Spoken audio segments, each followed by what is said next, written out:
It's a good thing we left early. We almost got locked out. Locked out? What do you mean? Oh, you haven't heard?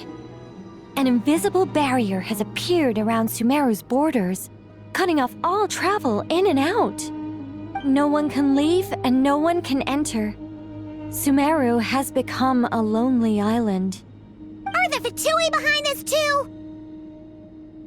Actually, no. This has nothing to do with them. I suspect it's a defense mechanism within Irminsul itself. Irminsul is the source of Tevat's ley lines after all, and Sumeru is the nation closest to it. I imagine this function was put in place to seal the entire region off in the event of serious damage, preventing the disaster from spreading to the rest of Tevat. It may have been implemented long ago. But doesn't that mean that the people here won't be able to escape to other nations if the anomaly keeps spreading? Currently, that does appear to be the case, which is precisely why I am here. This is a critical moment for the world, and Sumeru is the eye of the storm. Paimon's surprised you managed to convince her to come back to Sumeru. Indeed. Even for someone of my wisdom and eloquence, this tested my skills to the limit. And why should it concern me that Sumeru's in trouble? Surely you don't think I still have feelings for that place? Judging by your tone, I suppose you don't. Sounds like you don't know much about my past. And here I thought you knew everything. All I know is that the Ibis King is the source of your power. He was quite a prominent moon envoy once upon a time, so I do know a thing or two about him. As for your past, I have ways to learn the full story if I wish to. But everyone has secrets they'd rather keep to themselves, wouldn't you say? I'm glad you see it that way, Miss Nicole. I've chosen to call Nodcry home, which is why I did my part in its hour of need. That doesn't mean world savings become a habit with me. I have no particular desire to play hero in Sumeru, thank you. I understand. Human emotions do not appear and disappear without cause. There is always a reason to be found behind both salvation and destruction. Still, if time has taught me anything, it's that human emotions are often complex and in conflict. That's why people change their minds about things all the time. But that's where we angels come in. Our duty ultimately is to guide people towards their deepest, truest desires and help bring them to fruition. So I wish to hear about your past, because I do not believe you are motivated by hatred alone. And if we still arrive at different conclusions in the end, that's okay.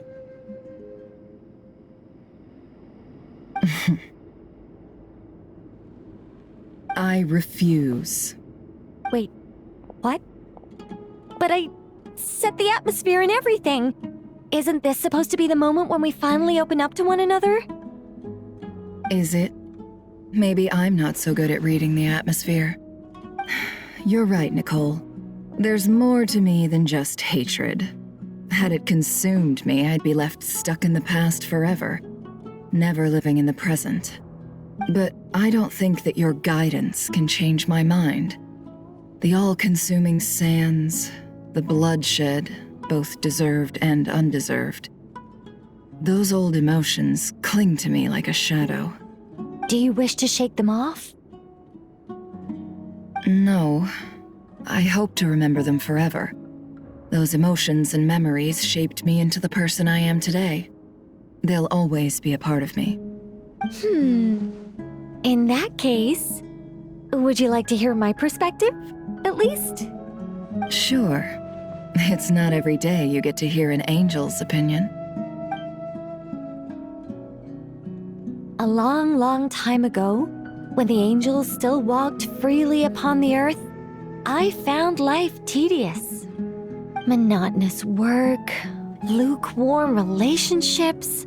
Things weren't nearly as interesting as they are now. And yet, Since the angel's demise, I have found myself missing those days on more than one occasion.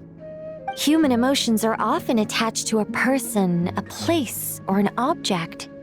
When those things are gone, the memories quickly fade, and the emotions slip away along with them. If Sumeru were destroyed, both rainforest and desert would be no more. With the object of your hatred wiped from existence, it would not take long for the memories buried deep in your heart to slowly fade. Both love and hate are intense emotions, but they are nothing compared to the void left behind when they disappear. Most sophisticated, Miss Nicole. But anyone focused on the future could only ever applaud the destruction of the things they hate. Still, I'm a special case. Someone once told me that human memory is more selective than a Mora-hungry merchant choosing between customers. We all need a reality check once in a while, so we don't forget the truth. As much as I dislike Sumeru, this is no way for it to perish. All right, you win. I'll help you out a little, but I won't work for free. How much will you need? You're not gonna milk this for all it's worth, are you? What do you think? I'll be upfront with you. I don't have much more on me. If that's what you need, I could borrow some from Alice. Or perhaps I could pay in sculptures. The ones I carve are actually worth quite a lot. Just cover my travel expenses. Huh? Is that all? That's all. Given all the people I owe favors to, I can just about justify a trip to Sumeru. Yehoda! Here, boss! What do you need? I'm going back to Sumeru for a while. While I'm away, you'll be in charge of the curatorium. Me? I'm in charge? Whoa! Don't worry, boss. You can count on me! And that was how the ingenious Angel Nicole brought you the perfect person for the job in your hour of need. Hip hip hooray! That was far more detailed than necessary. Not lacking in embellishment either. I never thought I'd return. Especially not the desert. But life doesn't always go as planned, I suppose. What's Candace up to? I don't think I've seen her yet. She is still taking care of things in our village. Should be joining us before too long.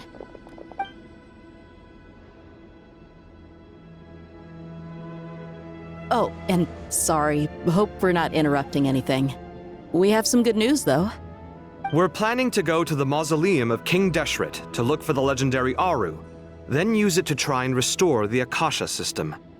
According to records in the Temple of Silence, the mausoleum houses something called Aru's Chute, which can be used to establish connection with Aru. We still have some time before we leave, so there's no rush. By the way, who are these two new faces? Just call me Nefer. I'm based in Nodcry. Did I hear you mention Aru? Correct. Well, I happen to have a connection with one of the 3 retainers imprisoned inside, the Ibis King. I'm here to get things done, so if you don't mind, I think I should come with you. That sounds perfect. Miss Nefer, are you from the desert by any chance? Why do you ask? I don't know. There's a familiar air about you. Plus, you mentioned Candace. Sorry, I don't mean to pry. It was just a random thought. I'm Dia, an eremite mercenary. My work usually keeps me out in the desert. I'm on good terms with Dory, and she's mentioned you all before.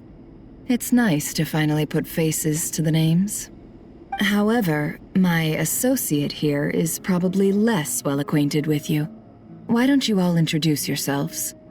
Actually, I'm a little better acquainted than you might think.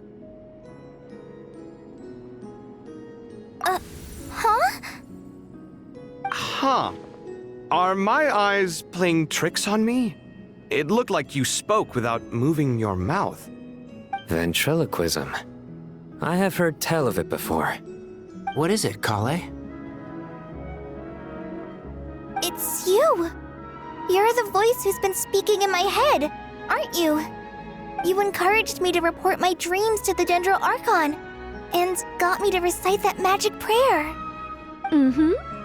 I have many titles, but let's go with the most pertinent one. I am Nicole Rain, an angel who has lived since ancient times. An angel? Sounds like a big deal, but, what exactly is an angel? Oh, Well, we're a rather long-living race of beings. Not gods, technically, but we can still tell you a lot of stories from ancient history. Yep, and she's also an amazing sculptor. You could say she's a real creative type. Well, ma'am, if both the Traveler and Paimon give you rave reviews, you must be pretty impressive. Oh, please don't call me ma'am. I find it so awkward when people get too formal with me. Just relax and be yourselves. No need to be nervous. Miss Nicole, if it's okay, could I ask you a few questions? Yes, you may. I can see your heart is filled with confusion, and you are desperate for answers. I also know which questions you want to ask me. Why did you dream of Sumeru City in disarray? Why did those verses soothe the Jinn only when recited by you? I can guide you to the truth, but it involves a personal secret of yours. I'd prefer to speak with you alone, if possible.